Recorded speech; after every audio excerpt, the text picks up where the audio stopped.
The Lemonade War, Chapter 2, Breakup. Breakup is a noun. It means the dissolution of a unit, an organization, or a group of organizations. The Justice Department sometimes forces the breakup of a large corporation into several smaller companies. Jessie didn't get it. She just didn't get it. What was Evan's problem? He'd been acting like a weirdo for 2 days now, and it was 2 days ago that the letter had arrived. But why would he be so upset about that letter? This is a puzzle, Jessie told herself, and I'm good at puzzles, but it was a puzzle about feelings, and Jessie knew that feelings were her weakest subject. Jessie sat in the cool darkness of the basement and thought back on Monday, the day the letter had come. Everything had been normal. She and Evan were putting together a lemonade stand in the driveway when the mailman walked up and handed Jessie a bundle of letters. Evan never bothered to look at the mail, but Jessie was always entering contests and expecting to win, so she flipped right through the letters right away. Boring, boring, boring, said Jessie as each letter flashed by. Hey, something from school addressed to Mom. She held up a plain white envelope. What do you think this is? Dunno, said Evan. He was in the garage uncovering a small wooden table they usually used for a stand. It was buried under 2 snow tubes, 2 boogie boards, and a garden hose. Jessie watched while Evan gave a mighty pull and lifted the table over his head. Wow, he's gotten so big, thought Jessie, remembering what Mom had said about Evan's growth spurt. Sometimes Jessie felt like Evan was growing twice as fast as she was. Growing up, growing away. It looks important, said Jessie. It looks like bad news, is what she thought in her head. Was there a problem? A complaint? A mix-up? All the nervousness she'd been feeling about skipping to 4th grade suddenly burbled up inside her. This table's really dirty, said Evan. Do you think we can just cover it with a lot of cups and a pitcher and no one will notice? Jessie looked. The table was streaked with black. No?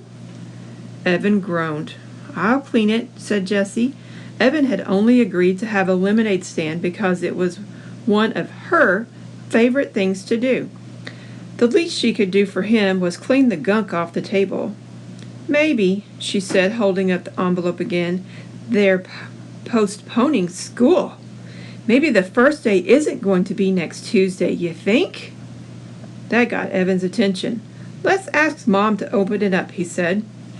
Up in the humming cool of her office, Mrs. Tresky read the letter through once. Well, she said, this is a curveball. She looked right at Evan. Jessie thought her face looked worried. Evan, you and Jessie are going to be in the same class this year. You will both have Mrs. Overton. Jessie felt relief flood her entire body. The same class? If she could have wished for one thing in the whole world, that's what she would have wished for. She would be with Evan, and Evan would make everything easier. He would introduce her to all those 4th graders. He would show them all that she was okay, not some puny 2nd grader who didn't really belong. But Evan didn't look so happy. He looked angry. Why? He asked in his almost shouting voice. Miss Tresky scanned the letter. Well, the classes were small to start with, and now some of the 4th graders they thought would be attending aren't because they're moving or switching to private schools. So they need to combine the 2 small classes into one bigger class. That is so unfair, said Evan. I wanted Mrs. Scobie, and I don't want... He looked at Jessie. That is so unfair. Jessie was surprised. This was great news. Why didn't Evan see that? They always had fun together at home. Now they could have fun in school, too. It'll be fun, she said to Evan.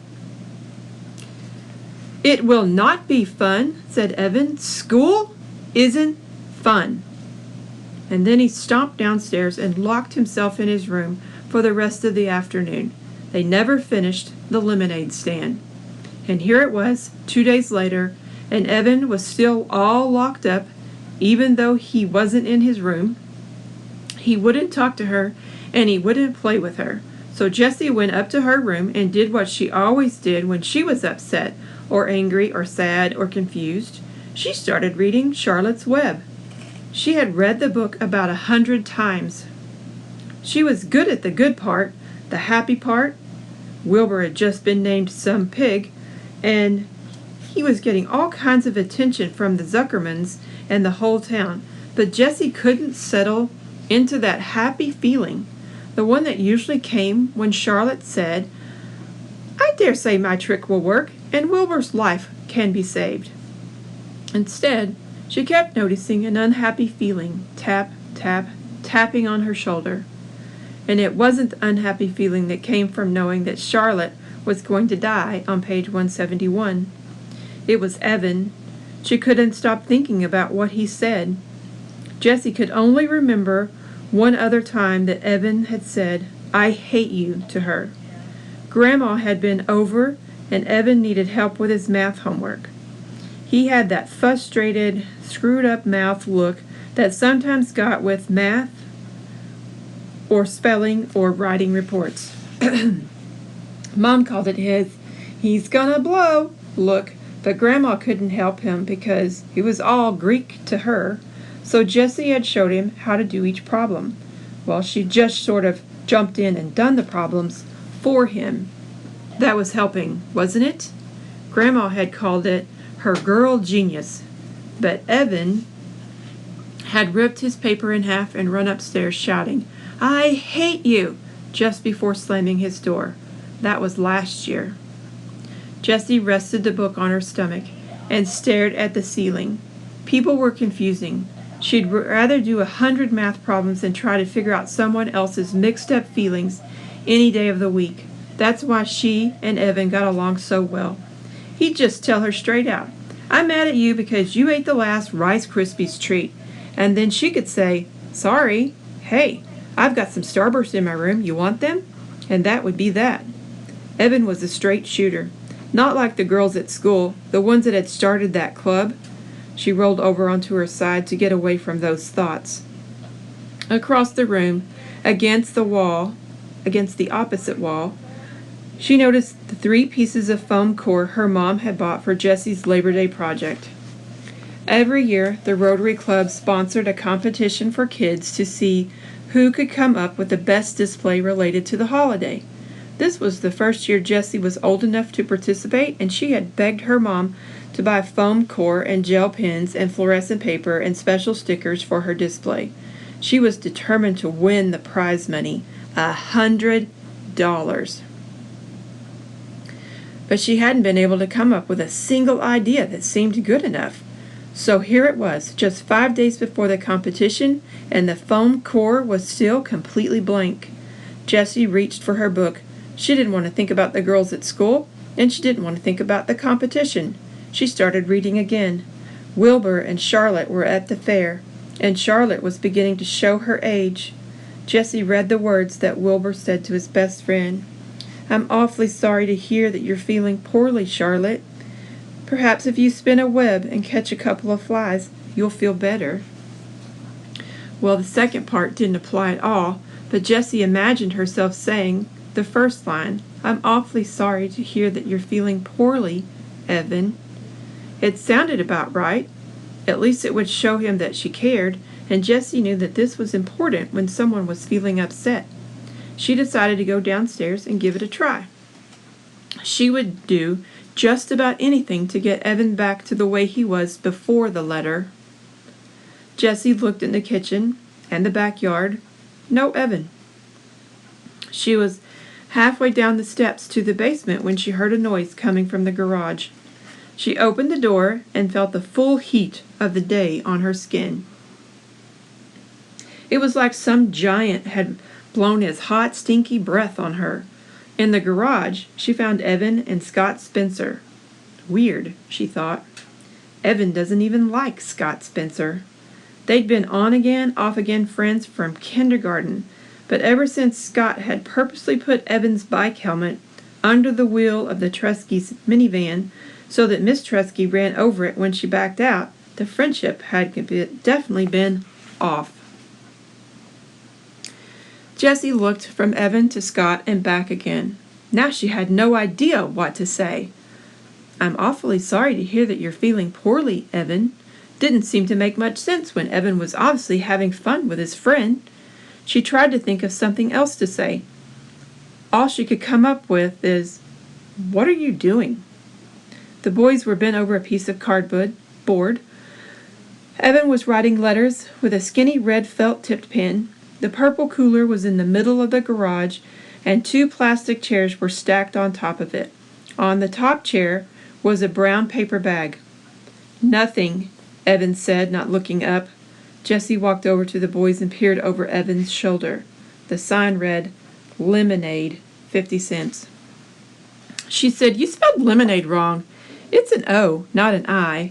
But she thought, "Oh, good. A lemonade stand, my favorite thing to do." The boys didn't say anything. Jessie saw Evan's mouth tighten up. "You want me to make the lemonade?" she asked. "Already made," said Evan. "I could decorate the sign," she said. "I'm good at drawing butterflies and flowers and things." Scott snorted. "Ha! We don't want girl stuff like that on our sign. Do you want to use my lockbox to keep the money in? It's got a tray to separate compartments for all the different coins." "Nope," said Evan, still working on the sign. "Well," she said, looking around, "I can clean the table for you." The small wooden table, still covered with black streaks, was pushed up against the bikes. "We're not using it," said Evan. "But we always use the table for a stand," said Jessie. Evan pushed his face in her direction. "We don't want it." Jessie took a couple of steps back. Her insides felt runny, like a fried egg that hasn't cooked enough. She knew she could just go back into the house, but for some reason her legs wouldn't move. She stood still, her bare feet rooted to the cool cement. Scott whispered something to Evan, and the 2 boys laughed, low and mean. Jessie swayed toward the door, but her feet stayed planted. She couldn't stand it that Evan wanted to be with Scott, who was a real jerk, more than her. "Hey," she said, "I bet you need change. I've got a ton. You could have all my change, you know, as long as you pay it back at the end of the day." "Don't need it," said Evan. "Yeah, you do," insisted Jessie. "You always need change, especially in the beginning. You'll lose sales if you can't make change." Evan capped the pen with a loud snap and stuck it in his pocket. "Scott's bankrolling us. His mom keeps a change jar, so we've got plenty." The boy stood up. Evan held the sign for Scott to read, turning his back on Jessie. "Awesome," said Scott. Jessie knew that the sign was not awesome. The letters were too small and thin to read from a distance. "Evan, you should have used a fat marker instead of the skinny felt-tip pen." Everybody knew that. There weren't any pretty decorations to attract customers, and the word lemonade was spelled wrong. Why wouldn't Evan take a little help from her? She just wanted to help. Scott turned to her and said, "Are you really going to be in 4th grade this year?" Jessie's back stiffened. "Yep," she said. "Wow, that is so freaky." "Is not," she said, sticking her chin out. "Is too," said Scott. "I mean, you're a 2nd grader, and now you're going to be a 4th grader? That's just messed up." Jessie looked at Evan, but he was busy taping the sign to the cooler. "Lots of people skip grades," said Jessie. "It's not that big a deal." "It's completely weird," said Scott. "I mean, you miss everything from a whole year. You missed the whole unit on Antarctica, and that was the best. And the field trip to the aquarium, and the thing where we sent letters all over the country. Remember that, Evan? You got that letter from Alaska? That was so cool." Evan nodded, but he didn't look up. "It's not that big a deal," said Jessie again, her voice stretched tight like a rubber band. "It's like you miss a year of your life," Scott said. "It's like you're gonna die a whole year earlier than the rest of us because you never had 3rd grade. Jessie felt cold and hot at the same time. Part of her wanted to yell, That doesn't make any sense. But the other part of her felt so freakish, like Scott had just noticed she had 3 legs. Evan stood up and tossed the paper bag to Scott. Then he grabbed the plastic chairs with one hand. "Come on, let's go." He reached down to grab one handle of the cooler. Scott grabbed the other, and together they lifted it and began to walk out of the garage. "Hey, Evan," said Jessie, calling to their backs. "Can I come too?" "No," he said, without turning around. "Come on, please. I'll be a big help. I can do lots of things." "You're too young," he said sharply. "You're just a baby." The boys walked out. "You're just a baby." Jessie couldn't believe Evan had said that. After all the stuff they had done together, and he was only 14 months older than she was, hardly even a full year. She was about to yell back something really harsh, something stinging and full of bite, like, "Oh, yeah?" when she heard Scott say to Evan, "Man, I can't believe you have to be in the same class as your little sister. If it happened to me, I'd move to South America." "Yeah, tell me about it," replied Evan, crossing the street.